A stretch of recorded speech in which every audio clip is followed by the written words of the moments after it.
All right, everybody, how we doing?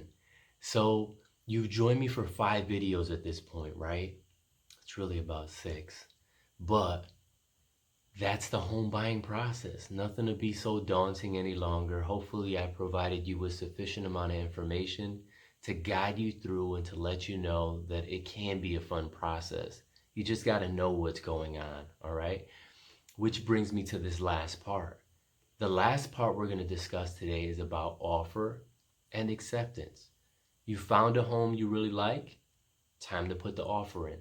And as a real estate agent, I'm also going to describe what you need to be providing the listing agent, the person that is attached client relationship to the seller, what you need to provide them via email. All right. So let's move forward. Here we go. First and foremost, you got to have the disclosures. Where do you find the disclosures? In the MLS. Once you go in there, you check the data out, you will see the attached documents, and then you'll find disclosures. And disclosures is disclosing things. It's letting you know about the property. It's letting you know about the physical aspects of the home, interior, exterior, etc. All right?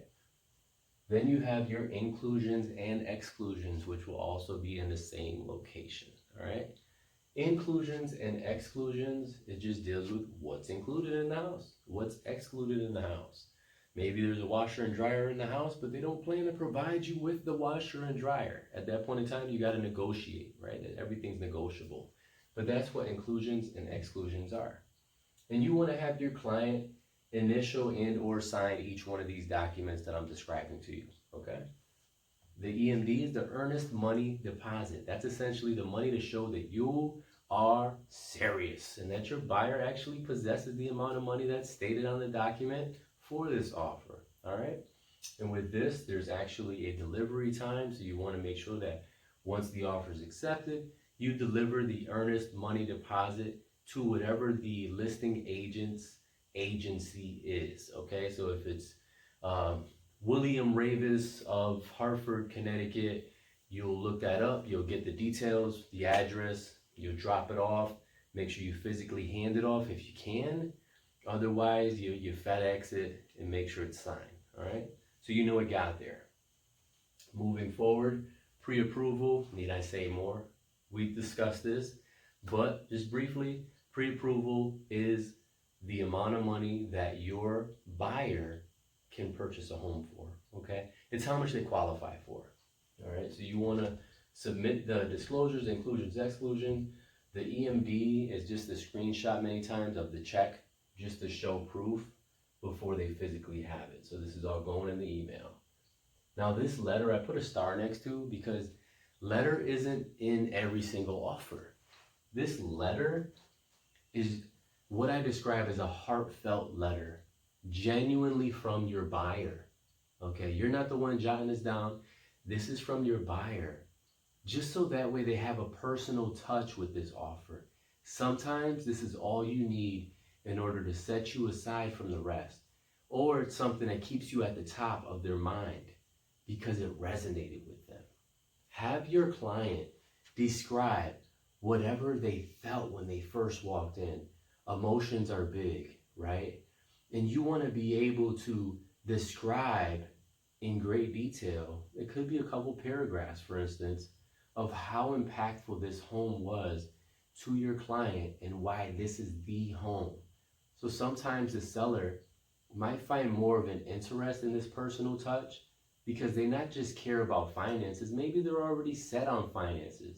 They just want to get rid of the house, but they're more importantly thinking of who is going to occupy this space that I've taken so much time to maintain. Who is going to treat this home the way that I treated this home, with care, kindness, and love, and to be able to keep it in great shape, because maybe it was a family legacy that they were planning to build in this home, but things changed, or maybe they had a full nest in there with all their children and they've all outgrown and it's just something for your family now, right, as a buyer. So keep all these things in mind, all right? That letter can be a very powerful tool, and as a real estate agent, you definitely want to use this tool whenever you can, especially in multiple offer deals, all right? And then finally, the biggest part of it, which is the purchase agreement. Purchase agreement is essentially the contract that details everything from the amount of money that you're planning on putting towards the purchase to how many days you're providing for the home inspection, to other concessions you might have. Concessions meaning things that your buyer may want in return with this offer. For instance, if they're submitting for a home at $200,000, they would want $5,000 in closing costs. The $5,000 in closing costs is their concession, okay? And concessions come in all forms, all right? It's really just a matter of something that your buyer wants in return by saying, hey, I'll give you this 200 grand, but I would also like X amount back or this amount back, or maybe the concession is something other than financial, all right? Something to consider there. So once everything has been accepted, let's transition. At that point in time, once it's signed and then delivered to you, and I emphasize that, it's not a verbal situation. You are on the phone with another realtor and they let you know, hey, great offer, we're definitely going to go with this one. It doesn't matter. They're just blowing hot air. At the end of the day, you have to have these documents signed and delivered to you, so that way you have the physical documents and now you know it's a real deal, okay? Moving forward, once it's truly accepted, everything's been signed and delivered, then you want your buyer to contact their lender. Why? Because we've got to set all these things up here. The home inspection itself, you should, as a real estate agent, have provided the buyer this even before the acceptance came in. Just so that way when it occurs, they can reach out, make sure that they find one that is scheduled properly to satisfy whatever amount of days you put in the contract that the home inspection is supposed to occur within, okay? Then the appraisal, a lot of times the lender, they actually have their own attorney, their own appraisal, or their own appraiser. So they'll send them out, they'll check out the house as well. And attorney goes the same way, it just makes it a lot easier and smoother. But in some cases, you'll provide them with 3 attorneys, have them choose one, that'll be a closing attorney in Connecticut, all right? This right here, homeowners insurance, is key.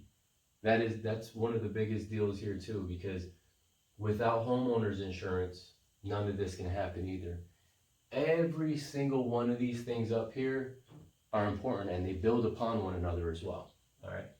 So we've got the inspection, the appraisal, the attorney, and the homeowner's insurance. Once all these things are in place, the buyer is still going through all of the mortgage documents, making sure everything is satisfied. Now we do the final walkthrough, which generally can occur anywhere from, say, a couple weeks before the closing occurs to the same day, right? Just before the closing. And what the final walkthrough is, it's what it sounds like. Just like if you were renting an apartment, you want to make sure that everything that's supposed to be in there is there. Everything that's not supposed to be there, if they had to remove items, they're gone, all right? And everything is intact, nothing's damaged. That's the biggest part. So final walkthrough is complete. You found your way to closing. And what is closing? You sitting at a table as a buyer, signing your life away, making sure every single document is filled out correctly by the attorney who's presently there guiding you through the process as well. But it won't be daunting because chances are you will have seen a lot of these documents before then anyway. All right, so hopefully that sums everything up here for you with respect to the buyer process. It's been a pleasure. Thank you so much for joining me throughout all of these videos here to provide you with further insight as far as the buying process goes. 3 things you should always remember: love, respect, and always take that time to reflect. Deuces. No excuses. Peace.